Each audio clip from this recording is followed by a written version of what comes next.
I was a man of science, a builder of machines. But when my heart stopped, I crossed into eternity, and what I saw shattered everything I thought I knew. Have you ever felt like you once knew God, once walked with Him, but somewhere along the way, you drifted? Maybe it wasn't a sudden choice, but a slow slide. One compromise here, one disappointment there, until faith felt distant. If you've ever wondered whether God would still come looking for you after you turned your back, then this story might speak to your heart in a way you can't ignore. Because what happens when someone who once believed but walked away is suddenly pulled back by an encounter so real, so undeniable, that their entire life is shaken? This is the story of Matthew Carter, a 42-year-old man from Tennessee. His life looked good from the outside. Steady job, comfortable home, a few close friends. But inside, he carried a quiet emptiness that no success could fill. Once in his early 20s, he had been a passionate believer. He played guitar in the church worship team, he prayed with fire, he dreamed of missions, and he truly thought he would follow Jesus forever. But disappointment came, heartbreak followed, and slowly, Matthew drifted. It didn't happen in a single day. First, he stopped showing up at Bible study. Then, when Sunday mornings rolled around, he found excuses not to go. He told himself he was just tired, just busy, but deep down he knew he was slipping away. And when tragedy struck, when his father passed away after a long battle with cancer, Matthew couldn't reconcile his pain with the faith he once carried. He whispered words into the night sky, words that were half prayer and half accusation. God, where were you?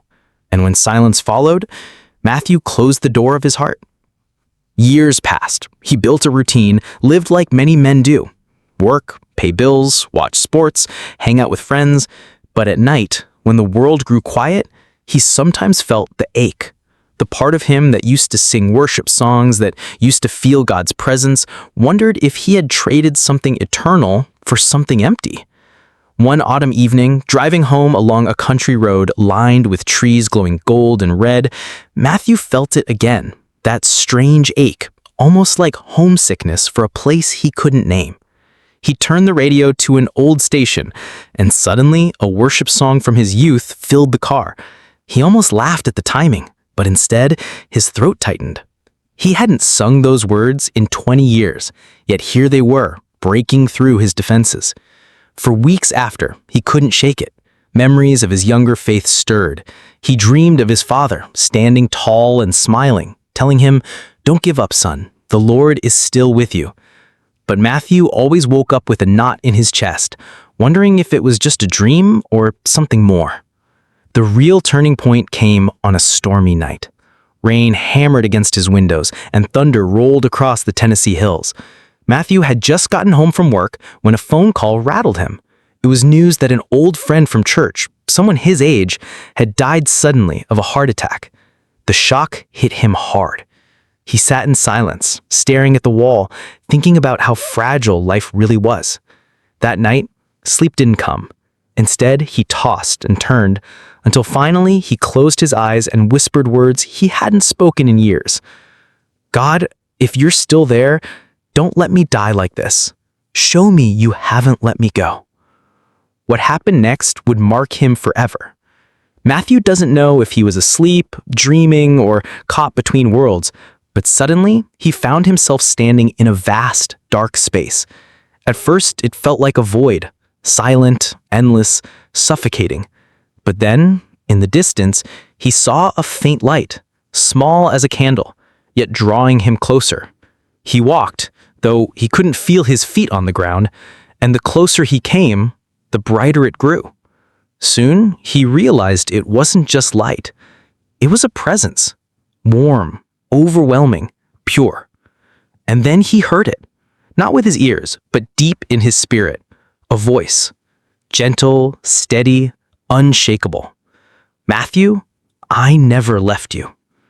Those words cut him open. All the years of wandering, all the bitterness and doubt, all the nights he pushed God away, it all melted in an instant. He fell to his knees, sobbing, his whole being undone. The voice spoke again. "You are still mine.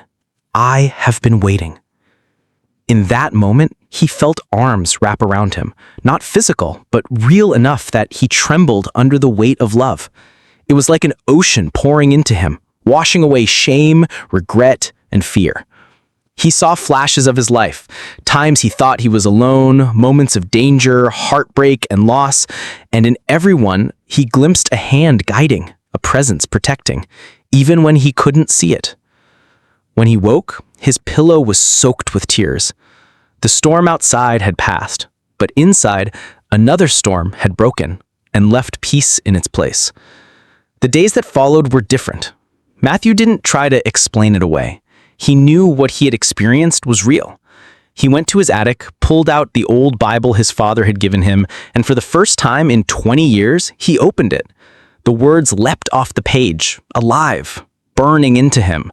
He returned to church, nervous at first, unsure how people would look at him after so long, but instead of judgment, he found open arms. Old friends embraced him, tears streaming down their faces, whispering, "Welcome home." It wasn't easy. The past still lingered, memories of anger, habits of self-reliance, fears that he might fall again. But something had shifted. He wasn't walking alone anymore. Each morning, as he sat with his coffee, he prayed simply, "Lord, don't let me drift again." And every morning, he felt that quiet whisper in his spirit, "I never will." Weeks turned into months, and Matthew began sharing his story. At first, only with close friends, then in small groups, and finally, standing before the very church where he once played guitar, he told them everything. He confessed his years of wandering, his bitterness, his doubts, and then, with tears running down his face, he described the night he heard God's voice calling him back. The sanctuary was silent as people listened, many nodding through their own tears. And as he finished, Matthew said something he himself never expected to say. "If God can bring me back after 20 years of running, He can bring you back too. Don't believe the lie that you've gone too far. You're never too far for His love to reach you." From that day, Matthew's life carried a new mission, not to be perfect, not to pretend the journey was easy, but to be living proof that Jesus doesn't abandon those who drift, that He goes after the lost even when they don't think they want to be found. And maybe that's the message you need tonight. Maybe you've drifted. Maybe life has worn you down. Disappointments have piled up, or loss has crushed your faith. Maybe you're wondering if God even remembers your name. Hear this, He does. And just as He whispered to Matthew, He whispers to you, "I never left you." Friend, that's not just Matthew's story. That can be your story too. You may feel far, but you're only one prayer away from coming home. One moment of surrender, one whispered cry, and the Father who has been waiting will run to meet you. So let me leave you with this. Don't wait until it's too late. Don't keep running when the one who loves you is reaching out even now. Come back. Come home. Jesus hasn't let go, and He never will. And if this story touched you, if you feel that stirring inside, I invite you to take the next step. Open your heart to Him right where you are. And if you want more stories of faith, hope, and the incredible ways God moves, make sure you subscribe to this channel, because there are countless stories still to tell, stories that just might change your life. What I saw beyond death was not a dream, not a hallucination.